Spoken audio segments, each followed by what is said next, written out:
Claps కొట్టండి మిగతా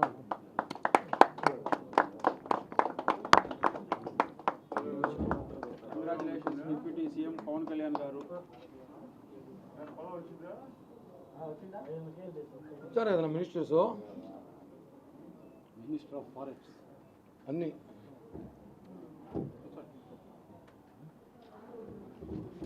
పెట్టేసి పెట్టా మొత్తం మళ్ళీ తీసుకెళ్ళిపో. మళ్ళీ అందరికీ నమస్కారం తెలియజేస్తూ, జనసేన అధ్యక్షులు పవన్ కళ్యాణ్ గారిని చెప్పుకునే వాళ్ళం. ఈరోజు డిప్యూటీ సీఎం ఆఫ్ ఆంధ్రప్రదేశ్, అలాగే మినిస్టర్స్ ఆఫ్ ఆంధ్రప్రదేశ్ అని చెప్పుకోవడం చాలా గర్వకారంగా ఉంది. ఈరోజు ఎంతో సంతోషకరం. ఎందుకంటే పవన్ కళ్యాణ్ గారు ఎమ్మెల్యే అయితే చాలు, ఎమ్మెల్యే గెలవండి, ఎమ్మెల్యేగా గెలుస్తారా అని చెప్పి విమర్శలు చేసిన వాళ్ళు ఈరోజు ఆయన one and only deputy CM. Okay, మీలాగా జాతరలాగా 5-6 అమ్ముకోలేదు ఆయన. గతంలో మీరు డిప్యూటీ సీఎం లేనారు, ఏదో పాలకొండ సభ్యులు వేసినట్టు గుళ్ళో 5 మంది డిప్యూటీ సీఎంలు, దే పవర్లో పౌరుల వాళ్ళకి చూసారా.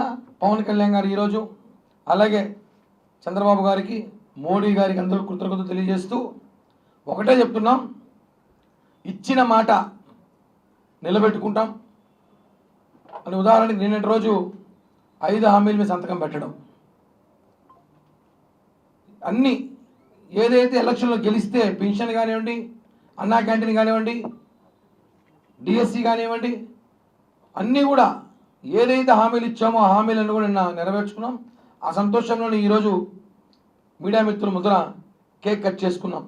ఆ సంతోషం పంచుకుందాం. ఎందుకంటే కాసేపు కిందంటే పవన్ కళ్యాణ్ గారికి శాఖలు కేటాయించారు, చాలా ఆనందంగా ఉంది.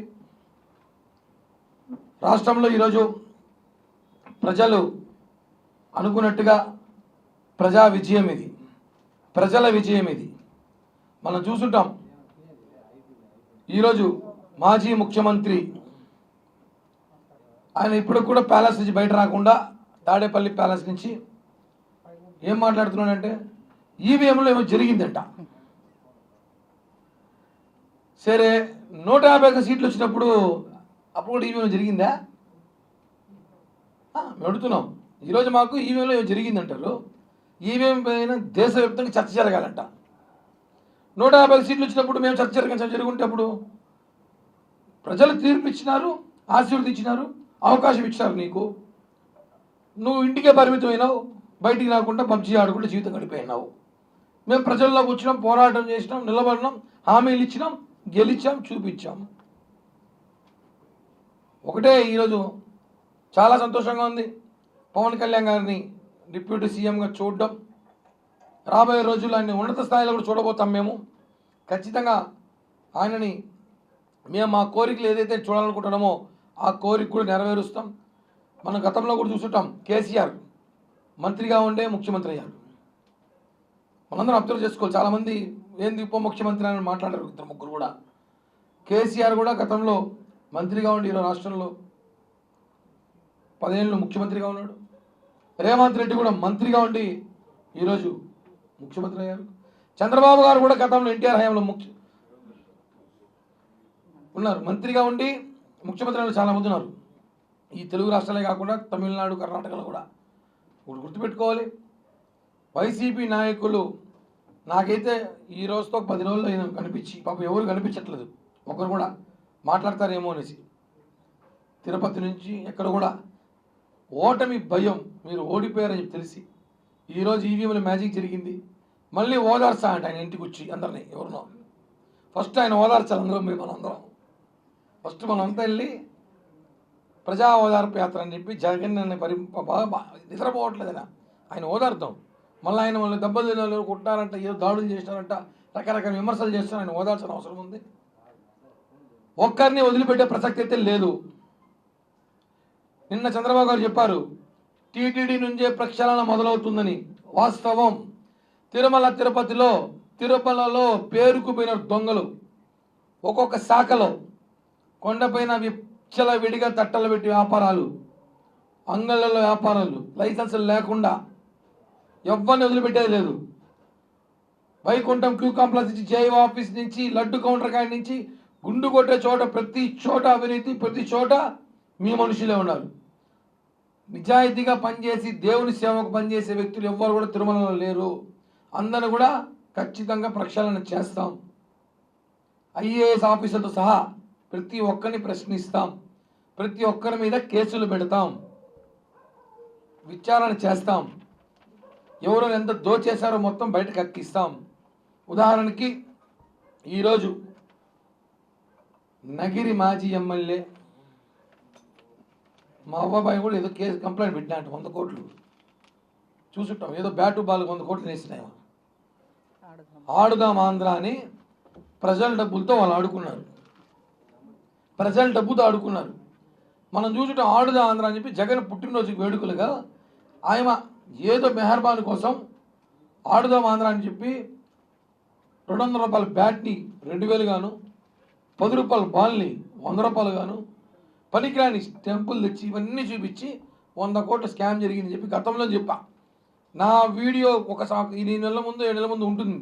తీస్తే ఇది పెద్ద స్కాము, బయట పెడతాం ఖచ్చితంగా అన్నాం. ఖచ్చితంగా స్కామ్. సిఐడిలో కంప్లైంట్ ఇచ్చారు. వేగవంతం చేస్తాం, విచారణ చేపడతాం.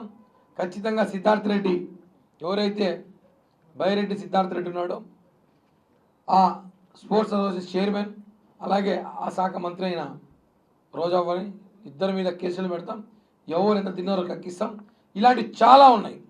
1000 కోట్లు దోచారు, అన్నీ కూడా బయటికి తీస్తాం. ఎక్కడికి పారిపోయినా పట్టుకొస్తాం. వదిలి ప్రసక్తే లేదు.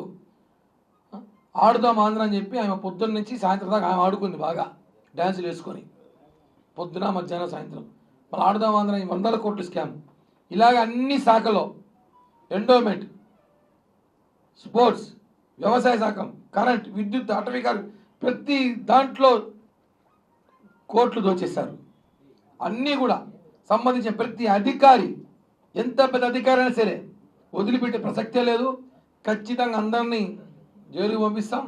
ఎందుకంటే మీరు తినింది ప్రజల డబ్బు, తిరుమలలో తినింది దేవుని డబ్బు, ఏది వదిలిపెట్టే ప్రసక్తి లేదని చెప్పి తెలియజేస్తూ, మరొకసారి మా అధినేత, మా డిప్యూటీ సీఎం, ఈ రాష్ట్రానికి దిక్సూచిన ఏకైక నాయకుడు పవన్ కళ్యాణ్ గారికి హృదయపూర్వక శుభాకాంక్షలు తెలియజేస్తూ, ఇక్కడ మా అందరి తరపున, తిరుపతి జనసేన పార్టీ తరపున ఆయన శుభాకాంక్షలు తెలియజేస్తూ, తీసుకున్న మినిస్టర్లు ఏదైతే శాఖలు తీసుకున్నారో దానికి పూర్తి న్యాయం ఆయన చేస్తారో మాకందరికీ తెలుసు.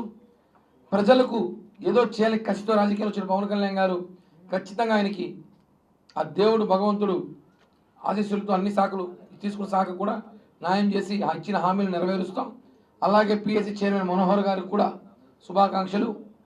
అలాగే కందుల దుర్గేష్ టూరిజం శాఖ మంత్రి, ఆయనకి కూడా శుభాకాంక్షలు తెలియజేస్తూ, తీసుకున్న ముగ్గురు కూడా ఈ రాష్ట్రంలో అనేక శాఖల్లో కీలక మార్పు తీసుకురావడానికి ప్రయత్నిస్తారని చెప్పి కూడా తెలియజేస్తూ, జై హింద్, జై జనసేన.